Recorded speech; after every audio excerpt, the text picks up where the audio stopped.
and welcome. I'm Ijoma Onyato. Tonight, Nobel laureate Wole Soyinka asked President Buhari to declare armed herdsmen as terrorists in the wake of persistent killings in the country.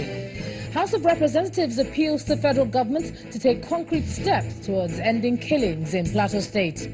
President Buhari commissions multi-billion naira sugar estate in Niger State, the largest agro-allied project in the country.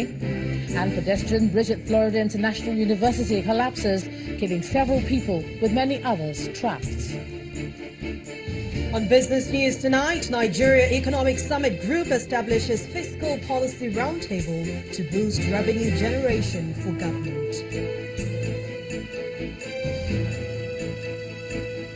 On sports news, the Federation of International Basketball Associations, FIBA, orders a fresh election into the board of the Nigeria Basketball Federation, ending months of leadership tussle.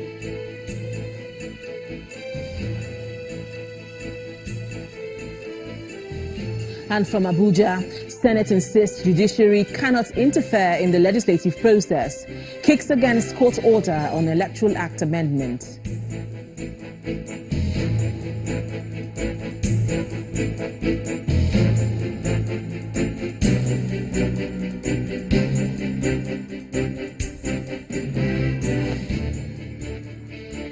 We begin tonight from the presidential villa in Abuja, where President Muhammadu Buhari is currently in a closed-door meeting with leaders of the National Assembly. Some of those in attendance include the Senate President, Dr. Bukola Saraki, the Speaker of the House of Representatives, Yakubu Dogara, and other principal officers of the two chambers of the National Assembly. Details of the meeting are unclear at the moment, but feelers are that it may be in connection with the security situation in the country. We'll keep an eye on the meeting, and when we know more, you will also. Nobel laureate Professor Wole Soyinka is advising the federal government to urgently declare the killer herdsmen as terrorists. Professor Soyinka says the armed herders must also be warned sternly against the carnage and destruction they inflict on communities, mostly in Benue State in Nigeria's north-central region. The Nobel laureate, who was the keynote speaker at the Ripples Nigeria Dialogue in Lagos, also asked Nigerians to stand up against capital punishment being suggested in the proposed hate speech bill.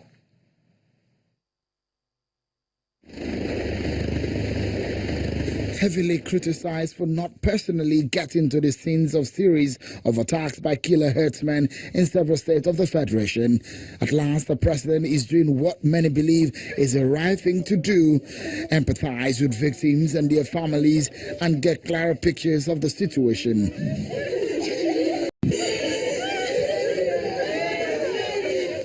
That perhaps is not enough, and for someone like Professor Wole Soyinka, he's not impressed. Who needs sympathy, presidential or whatever? Is it sympathy that will reorder their broken lives? Is sympathy the issue?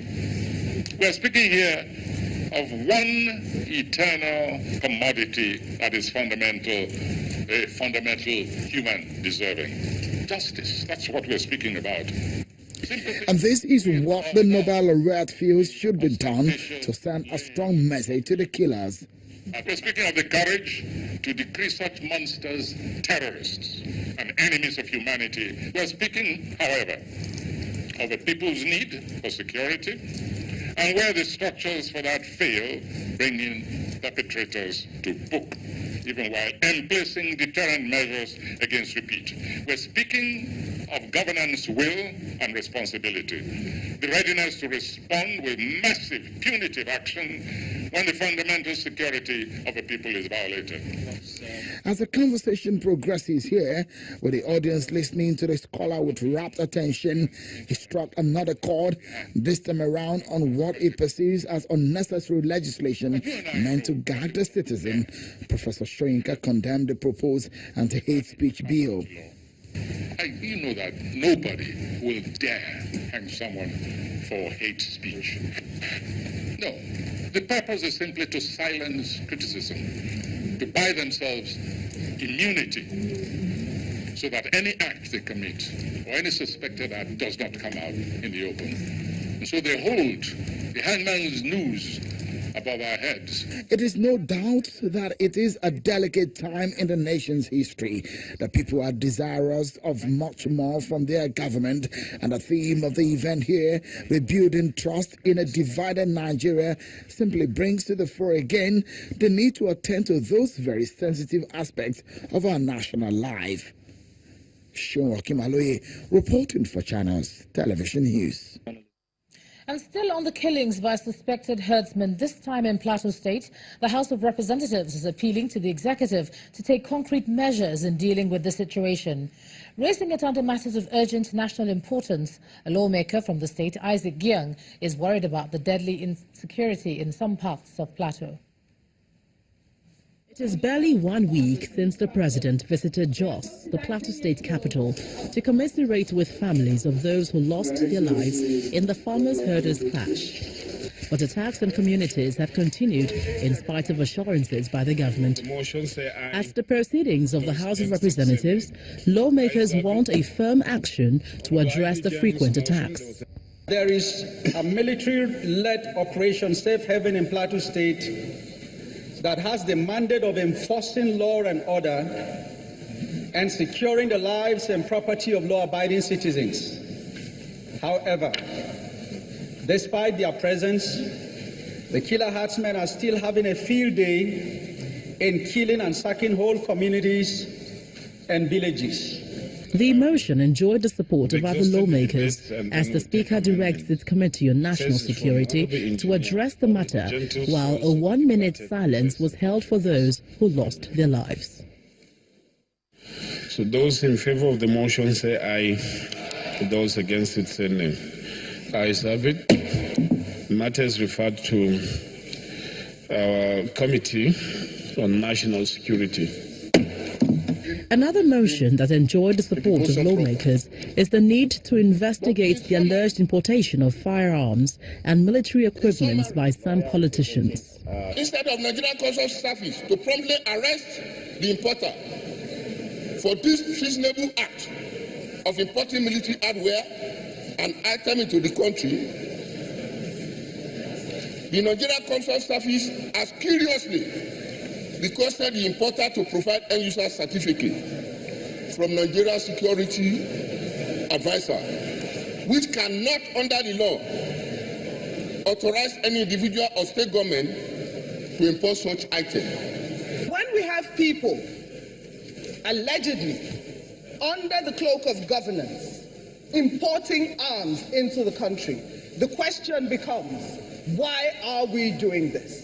After deliberations, the Speaker moved a motion asking its Committee on Customs to investigate the matter and also explain why those involved in the illegal import are yet to be arrested. Mr. Speaker, distinguished honorable. Well, to discuss this worrying trend as well as terrorism, I'm now being joined from Abuja by a security consultant and a former British intelligence officer, Mr. Vince Onyekwelu. Thanks a lot for joining us on the News at 10. Thank you. Now, state after state has tasted this bitter pill, and now we see the president being asked formally to declare the killers, the herder killers, terrorists. Do you agree with Professor Shrinka?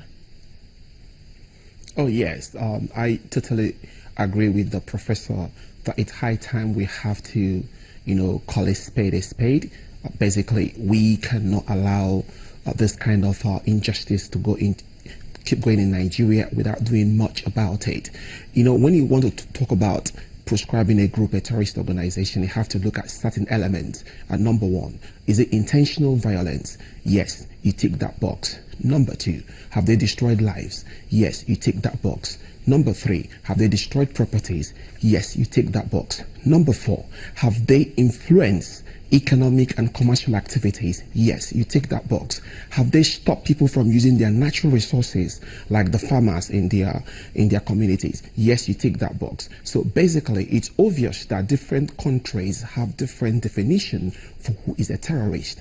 But obviously, the basic fundamental understanding here is that a terrorist is anybody who intentionally uses violence to religiously or politically or ideologically or financially to influence, to intimidate, to suppress and destroy lives and properties.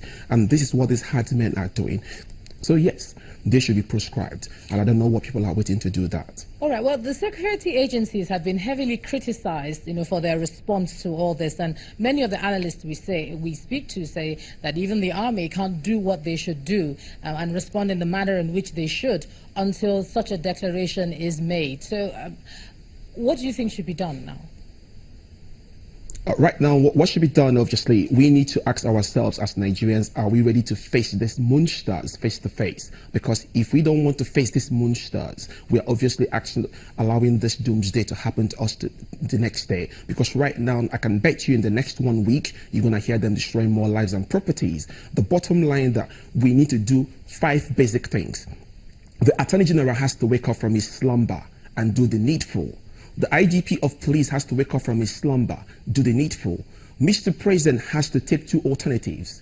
It's either you ask these gentlemen, all the people in charge of our security agencies, our security chiefs has to resign. But I must say that we don't have to touch the naval chief of naval staff, because the remix of what is going on does not influence the naval officers. So any other person has to resign. If they don't resign, that means Mr. President has to tell us the simple truth. Because in terrorism, we have to ask ourselves, we have independent terrorist organizations, and as well we have state-sponsored terrorist groups.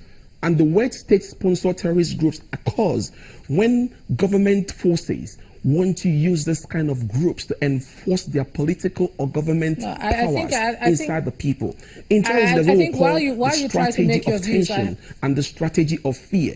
When you use the SOT, strategy of tension, I was just trying to stop you to be a little bit more careful while you try to make your views known. But some of the things you said cannot actually be substantiated. But let's stay with the issues and leave the personalities out of it. But what I'd like to ask you, you're calling for resignations. Is it as easy as that? It's a very delicate situation, as many would argue, as not every herder is a killer. So if at the end of the day the declaration is made, how do you think the government should proceed to distinguish those who are just grouped as killer herders from those who are actually causing the carnage? That's the question.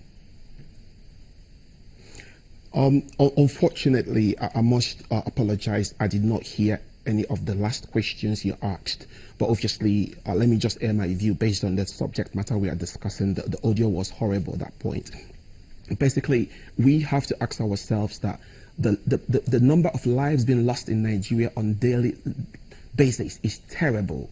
We cannot allow even 1 or 2 or 10 lives to be lost in Nigeria, and it's like it becomes historical. So I totally support the idea of the good professor about this particular terrorist organization. And for us to be able to do this as a people, there is confusion in our national security architecture. We've got no ID card, so you cannot even know who is Mr. A or Mr. B. We've got porous borders. We don't know what our borders, who comes in and who leaves. We've got no systems in place to have the willpower to stop this. So that is why a lot of school of thought is asking the question, are these herdsmen independent or are they state-sponsored terrorist organizations? These are questions. It's not an allegation. But right now, people are dying. Properties are being destroyed. Nigeria may go into a serious shortage of agricultural products in the next 1 year or 2 because the farmers cannot farm. Products are wasted, lives are wasted. Oh, it's shameful, it's painful. Okay. We cannot continue this way. It is wrong. There is human lives being lost. It's not acceptable. Our national security architecture if you can has hear to be me, developed. hopefully. Our police has to wake up. Just if you can hear me, hopefully. Apologies if you didn't hear my last question. My last question to you, which will probably be the final question to you, is how to distinguish between those who are causing the carnage and everyone else who is just being grouped as a herder simply because they're within that region. Beyond saying, yes, we need to do something about it, how should it be done? Once again, I'm so sorry to say, the moderator in Lagos, I couldn't hear anything you said. If you have to repeat that question again, please. All right, thank you so very much. Please. Former British intelligence officer, Mr. Vince Onyekwelu. Thanks a lot for joining us on the news at 10 tonight, and sorry about that again. And in part 2, after the break, Lagos State government announces reduction in land use charge following public outroar over new rates. That's in a moment. Join us again.